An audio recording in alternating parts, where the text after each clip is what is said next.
All right. Thank you, Gary. Well, welcome, everyone, and thank you for the invitation for us to talk a little bit about our pilgrimage walk through central Italy this past fall. We're going to see.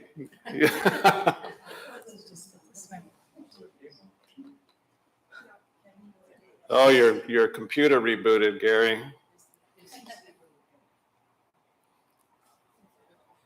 I'm Jim Chinworth. This is Debbi Chinworth, and we'll stall for time here for about 2 minutes. And last year, some of you, I think, were present when I talked about my trip of the Camino de Santiago, which is across the entire northern country of Spain. And this one is the Cammini di Francesco, the way of St. Francis. Oh, perfecto. Almost.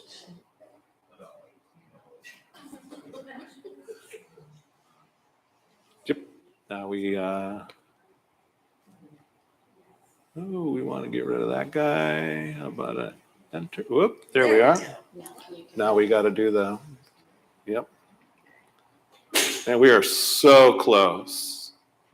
And we have arrived. Welcome to Italy.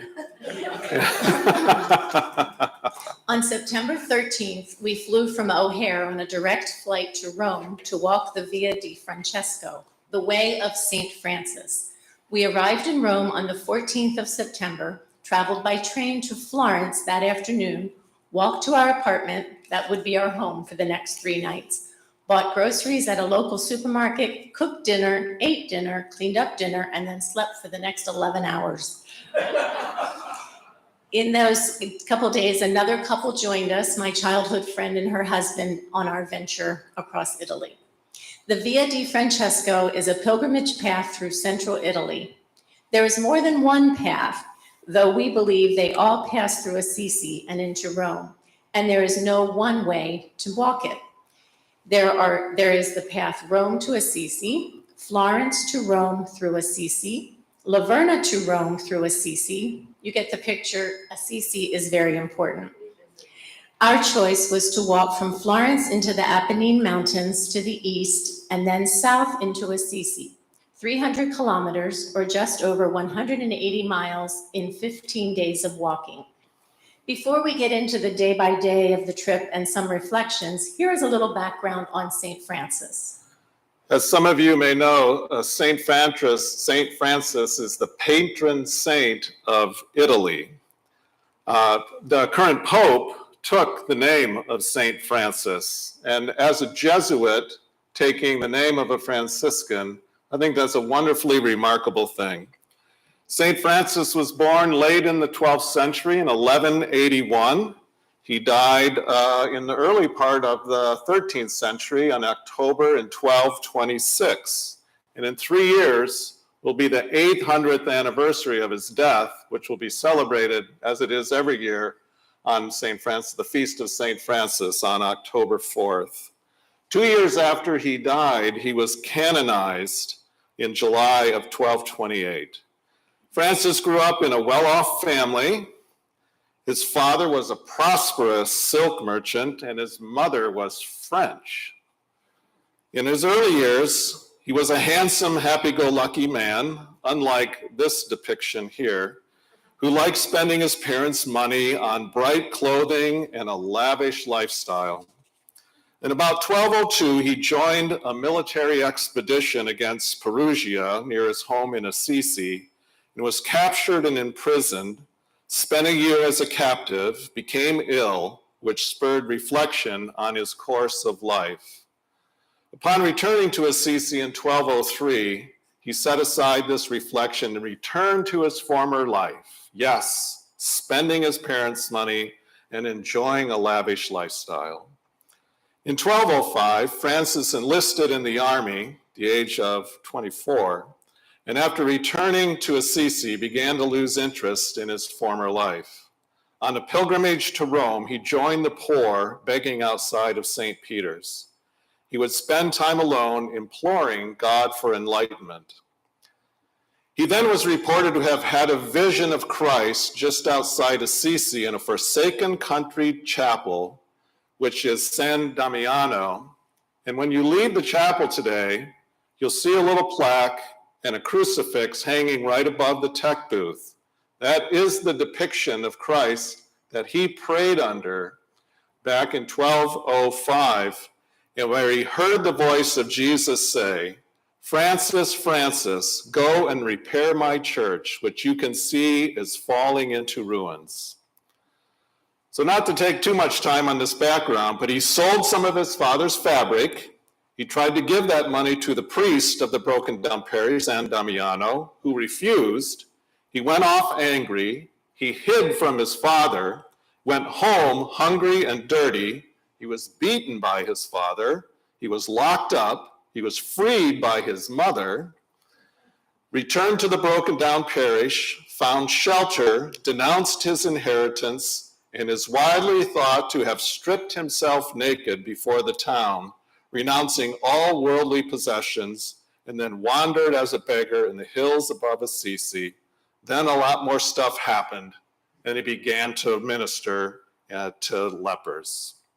Here's a cathedral with a crucifix hanging that is much like the one he prayed under in San Damiano. From there, he fully devoted his life to a life of poverty, wearing a coarse woolen tunic worn by the poorest Umbrian peasants, tied with a knotted rope at the waist, and he went about the countryside preaching penance, brotherly love, and peace. He began to attract followers, living a simple life, spending most of their time wandering the mountainous districts of Umbria, making deep impressions upon their hearers by their earnest exhortations. He had one simple rule: to follow the teachings of our Lord Jesus Christ and to walk in his footsteps. They received welcome and affirmation by the bishop and the pope in 1209, and their numbers grew significantly. And in 1210, just 5 years after sitting outside of St. Peter's begging, the order of St. Franciscan order was officially founded. He would be ordained a deacon, but not a priest. We won't give you a day-by-day account of details, but here are a few statistics of the 15 days of walking. We walked 15 days, 183 miles, sounds like about 12.3 miles per day. However, some days were less than 10 miles and some were over 15. Our longest day was 19 miles and our shortest was 6 miles. Each day we looked for the Tau or other trail markers and even used GPS to keep us headed in the right direction. The Tau was Francis's favorite Greek letter since it looks like a cross, the expression of love at its deepest. The first day was mostly getting out of Florence Metro and the commuter circle, walking along the Arno River, a nice flat walk. This day helped put our fears to rest because, as we said, we left on September 13th, and for weeks prior to that date, the average temps in central Italy were ranging between 90 and 97 degrees, too hot for this kind of hiking. The weather simply would not relent, but finally on the morning we headed out, the clouds stuck around and the temp stayed below 80 degrees until the afternoon, and we were grateful. On our way along the river, we caught fishermen, and this guy caught about a 4-foot something, and he was thrilled. Then came day 2, and we started climbing and climbing and climbing and climbing some more. And the paths became rocky. Sometimes they were smooth like a country road here, or a rural road, or a farm road. But each road after the climbing led to a just remarkable vista over the valley, either to the east or to the west. Sometimes we picked up animals along the way. I don't know if you can see the little cat right here. Came along with us for a little while. We climbed a lot of steps, and we walked through some most magnificent forests. And the thing that really caught us was just how quiet it was. It was not just quiet, it was like silent. Not a car, not a plane, not an animal, only the breeze, the sound of our walking sticks and our feet hitting the ground. It was just remarkable through the woods. And then you can see this is a more rural path.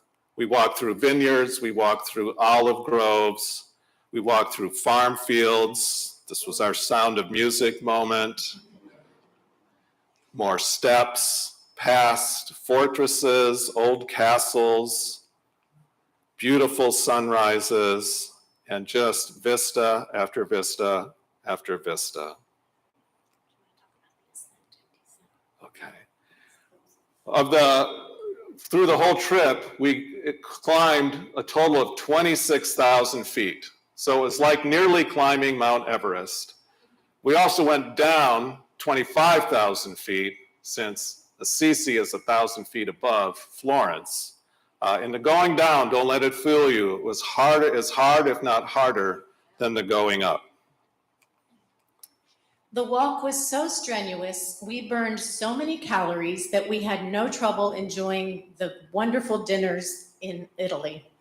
Breakfast was anything from pastry and coffee to a large buffet of meats and cheeses and fruits. We always had a cup or two of coffee before the walk. Lunch was carried in our packs because we were in such remote areas, there were no cafes between breakfast and dinner. So we would sit along the trail and eat foraged berries or packed bread and cheese and dried meats. The wild boar dried meat was delicious. Potato chips were a special treat for us. Sometimes we had tables and chairs or just sitting among the ruins of this building. Sometimes we had picnic tables or church walls to sit on. And here we are at a picnic table that had a park. This became our favorite snack, this granola cookie. We ate, I don't know how many rolls of those. And sometimes we ended up under a chestnut tree.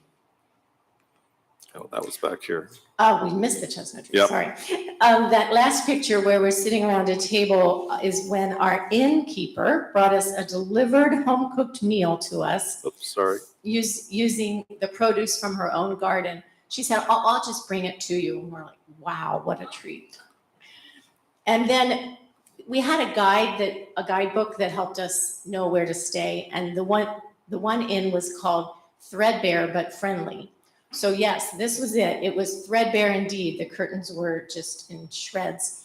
But this man at the fireplace, Louis, was the most friendly innkeeper, and he made us a fire for our breakfast to create ambiance. He was wonderful.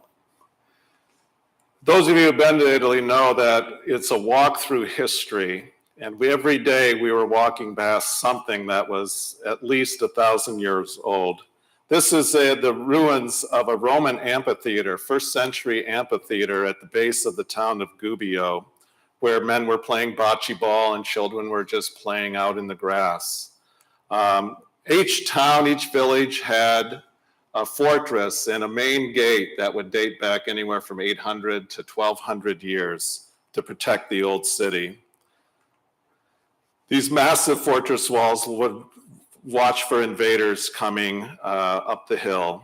And you could look out, and you can see how thick this one is. It's about 6-7 feet deep and had a very good bird's eye view of the valley. They also included lots of really, really ancient paintings, lots of frescoes. This one's particularly old and simple. Some things that we had no idea what they were, but they were a good picture. And then as they moved into the Middle Ages, the arches and the frescoes became much more artistic in the basilicas. But everywhere we went, there was some place to investigate. Here's a crypt from a 4th century church. I don't think there were many churches built before the 4th century. And down in this crypt is where they would worship. And then a newer church, built in the 10th century. was up these stairs at the top, where people are still worshiping in this absolute remote rural area, not a house to be found.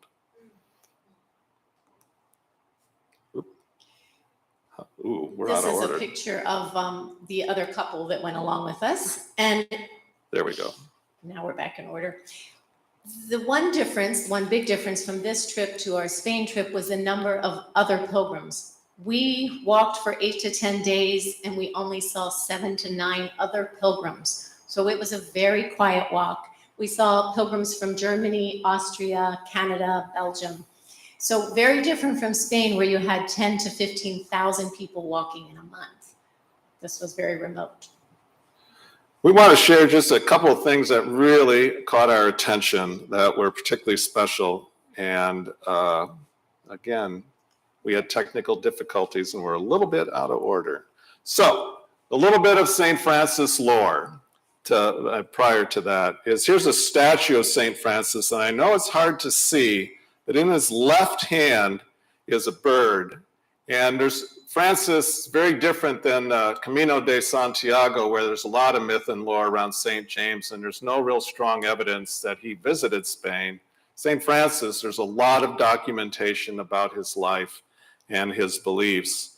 But one of the more lore ones is there was no mystery that he loved nature, but there was always a lot of interesting stories about him preaching to the birds. And here's a statue outside Laverna, where he's got a bird in his left hand and a young boy beside him talking and preaching to the birds. Wow, okay. We are way out of order. This is we're heading up a mountain and saw a poster for an archaeological dig that dated back to the 3rd to 10th century BCE. And we said, when are we going to see this again? So we took our packs off and walked down the hill looking for it and came across these stones that were still in shape of a communal home. And there were about 2 or 3 other outbuildings up on the side of a mountain. But just to stand there and think about who are the people living here 2,300 to 3,000 years ago, what were they up to, what did they eat, etc., was really a great part of the trip. One evening we had rain overnight one night. We're so glad when it rains at night. And the fog and the mist just lit up these beaches like they had lights on them. And this was part of a forest that was preserved by the Benedictines in the 16th century. So 500 years ago, and a few hundred years after St. Francis, people were thinking ecologically in central Italy, and this has been a forest preserve now for 500 years.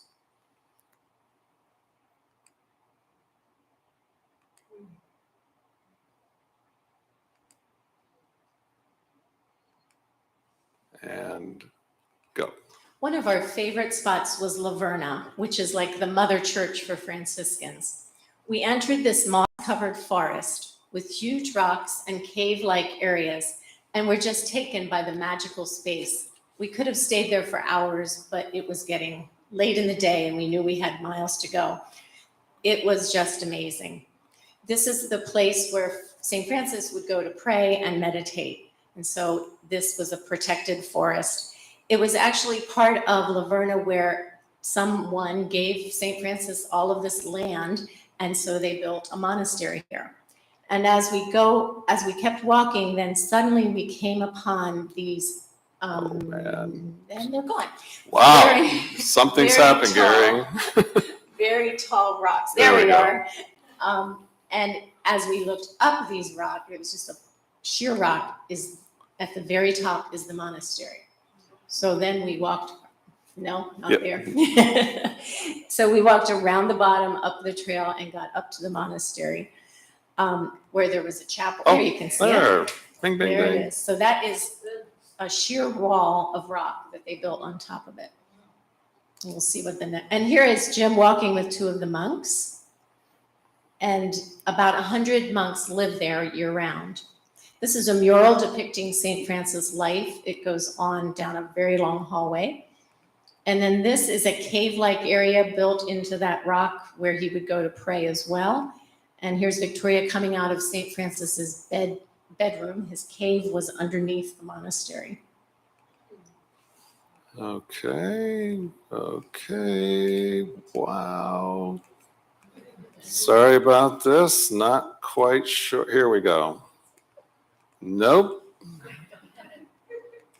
Well, we're getting, somehow pictures got doubled. I can talk about the concert. Talk at about the Assisi. concert. This is the Basilica in Assisi when we finally got to Assisi on October 1st. And the last night we were in Assisi, there was a concert because it was the week of the Feast of St. Francis. And it was a Schubert and Mozart concert. They had a symphony, they had a huge choir and soloists that they brought in from I don't know where. It was amazing, and there we were and taking it all in. And this was the lower level of the basilica. And if we can get to it, there might be some pictures of the whole basilica. You better talk about the relationship with the church. I A don't. little bit about St. There Francis's it is. relationship with the former, this is the basilica at Assisi. His relationship with the formal church was strong and respectful. He took many trips to Rome to talk to the church hierarchy. He presented his 7 values, which continue to be the 7 Franciscan values today: simplicity, harmony and peace, compassion, hope, perseverance, resilience, reconciliation, service and stewardship, and prayer and reflection. When he died in 1226, just 2 years later, in 1228, Pope Gregory IX commissioned a cathedral in St. Francis' honor in Assisi, which was completed in 1230 in just 2 years. And it is huge. I don't think we have the. Oh, there we Here go. we are receiving our, this is our credential that we received. It's a beautiful testimonial. On it, it reads, "A pilgrimage completed to the city of St. Francis and Clare. We make known this papal basilica built near the body of St. Francis and to the glory of God and himself, dedicated to the honor of St. Francis." And you can get this in the pilgrim office if you bring your credential, which you've gotten stamped along the way. So as we, each day, if we went to a restaurant or our lodge, they would give us a stamp. And then that proves that you did your pilgrimage. Prior to the trip, one of our walking mates, companions, used ChatGPT and artificial intelligence software to develop a daily devotional, which was a word of the day based on the life and ministry of St. Francis. What it gave us was a word with 1 or 2 sentences for a little context and direction. So we would start each day early in the walk with a word. And some of those words were gratitude, service, prayer, simplicity, nature, compassion. Some of the words gave us a lot to talk about, and some of the words less so. We would sometimes come back to a word when it showed up some other time during the walk, with simplicity and gratitude showing up regularly, and the nature was just present all the time. So in fact, when we left the day before the Feast of St. Francis on October 3rd, I found this simple statement offered by Pope Francis as part of his prepared remarks to honor St. Francis, where he wrote, quote, "We say that the world that surrounds us is not an object of exploitation, unbridled use, and unlimited ambition. Nor can we claim that nature is a mere setting in which we develop our lives and our projects. For we are part of nature, included in it, and thus in constant interaction with it. And thus we do not look at the world from without, but from within," unquote. That statement really caught me because some of the reason I do this is I love being outside. I love the physicality of a walk like this. It's really grueling. It was hard. 26,000 feet is a lot of climbing, and we don't get that here. But Never once was there a thought, oh, this is too hard, we're not going to make it. The thing though, in getting out like that and walking at a pace that's slow from one village to the next, it also gives a context of where people live. You smell the smells, you hear the sounds or don't hear any sounds, and you see what they see at a pace that isn't zipping from one place to another. The other thing I like about it too is what Debbie mentions, you really can eat anything you want. You're walking and burning so many calories. Anything that's put in front of you is game to eat. It's a lot of energy, but there's not a rush to it. We have all day to walk 6 miles, 10 miles, 14 miles, 19 miles. We have all day. And I think my most favorite thing about walking is just getting up and saying, what will the day give us today? I mean, we had no idea what was in front of us. And time again, we would come across these wonderful surprises and unexpected things that were just a delight. And it's wonderful to walk with 2 friends and a spouse who just continuously help you to smile and to laugh. We had a lot of that. And with that, I think we're finished. Yeah.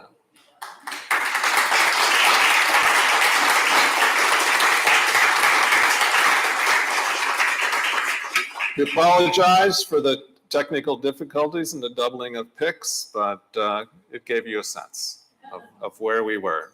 Yeah. Yeah. Happy to take questions as you leave, or even now. So did the weather stay moderate for you? The weather was incredible. We couldn't have asked for better because the 80s didn't return again until we got to Assisi, and then we were done walking. We had very little rain. It sprinkled for about 70 minutes total. It was a miracle. It was just amazing. Yeah. 15 days is remarkable. Yeah. And it's nice to stay dry. We can walk in the rain, but it's nice to stay dry. Thank you for being here. Next week, we're having some students from the high school, and it's going to be a rush from the assembly room over here in front of the district 3 o'clock program. It's the one we got to. So I hope you come back. Thank you.